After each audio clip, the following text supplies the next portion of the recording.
Assalamualaikum warahmatullahi wabarakatuh. Perkenalkan, saya Haikal Rizky Trihartanto dengan NPM 51423 dari kelas 2 19, jurusan Informatika, Fakultas Teknologi Industri dari Universitas Gunadarma. Di sini saya akan membawakan materi tentang hak atas kekayaan intelektual atau yang biasa disebut sebagai HAKI untuk memenuhi tugas legal aspek produk TI dan komunik. Pertama, kita memasuki ke dalam materi pengertian haki terlebih dahulu. Haki memiliki definisi yaitu perlindungan hukum yang diberikan oleh negara kepada seseorang, sekelompok orang, dan badan organisasi. Tujuannya yaitu untuk melindungi ide dan gagasan yang telah diwujudkan dalam karya cipta yang berwujud, lalu untuk memberikan kepastian hukum bagi pencipta, serta untuk menghargai inovasi dan kreativitas individu maupun kelompok. Manfaatnya bagi masyarakat tentunya dapat mendorong pertumbuhan ekonomi kreatif serta menjamin keadilan dalam pemanfaatan karya cipta. Selanjutnya, ada jenis-jenis karya yang dilindungi oleh haki, diantaranya karya kesusastraan yang mencakup buku, puisi, dan artikel ilmiah. Contohnya, novel Fight Club, karya Chuck Palahniuk. Lalu ada karya artistik yang mencakup lukisan, patung, dan fotografi. Contohnya, Monumen Nasional atau Monas dan lukisan Berburu di Hutan oleh Raden Saleh. Lalu ada ilmu pengetahuan yang mencakup penelitian dan jurnal ilmiah. Contohnya, publikasi dalam jurnal Nature atau Science. Lalu ada pertunjukan yang mencakup teater, tarian, dan konser. Contohnya, tari kecak dari Bali atau pertunjukan wayang kulit. Selanjutnya ada kaset dan penyiaran audiovisual seperti film serta rekaman musik. Contohnya, film Goodfellas dan album To Pimp a Butterfly oleh Kendrick Lamar.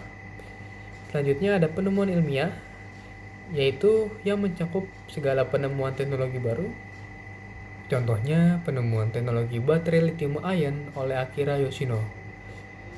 Lalu ada desain industri yang mencakup produk rumah tangga furnitur. Contohnya, desain botol air minum Eswell atau kursi kantor Herman Miller Aaron. Lalu ada merek dagang yang mencakup logo dan nama bisnis. Contohnya, logo Nike atau Gojek. Terakhir, ada nama usaha dagang yang mencakup nama perusahaan terdaftar. Contohnya, Tokopedia dan Telkomsel. Lalu ada kategori haki yang dibagi menjadi ke dalam dua kategori. Yang pertama ada hak cipta yang melindungi karya seni, sastra, serta musik. Contohnya buku, film, lagu, dan fotografi. Lalu ada hak kekayaan industri yang meliputi paten, teknologi inovatif, merek, nama dagong, dan logo. Lalu ada desain industri, yaitu produk unik dengan estetika. Ada tata letak sirkuit terpadu untuk elektronik modern. Ada rahasia dagang untuk formula atau metode khusus, dan varietas tanaman untuk tanaman hasil rekayasa genetika. Selanjutnya ada prinsip dari haki. Yang pertama ada hak cipta yang menggunakan prinsip deklaratif, yaitu hak yang diperoleh saat karya diwujudkan dengan durasi perlindungan seumur hidup pencipta dengan tambahan 70 tahun. Lalu ada paten dengan prinsip first to file dengan hak diberikan kepada pendaftar pertama dengan durasi perlindungan 20 tahun. Lalu ada hak monopoli eksklusif dan ada perlindungan hanya dalam jangka waktu tertentu, namun berpotensi diperpanjang untuk beberapa jenis haki. Selanjutnya ada manfaat dari haki. Yang pertama, bagi individu tentunya memberikan perlindungan hukum atas karya, mendukung perciptaan keuntungan ekonomi. Lalu bagi masyarakat, dapat mendorong inovasi dan kreativitas, mendukung persaingan sehat, serta memperkuat ekosistem ekonomi kreatif. Dan terakhir, manfaat haki bagi negara dapat meningkatkan daya saing nasional serta menarik investasi asing dalam industri kreatif. Selanjutnya, ada contoh kasus dari haki.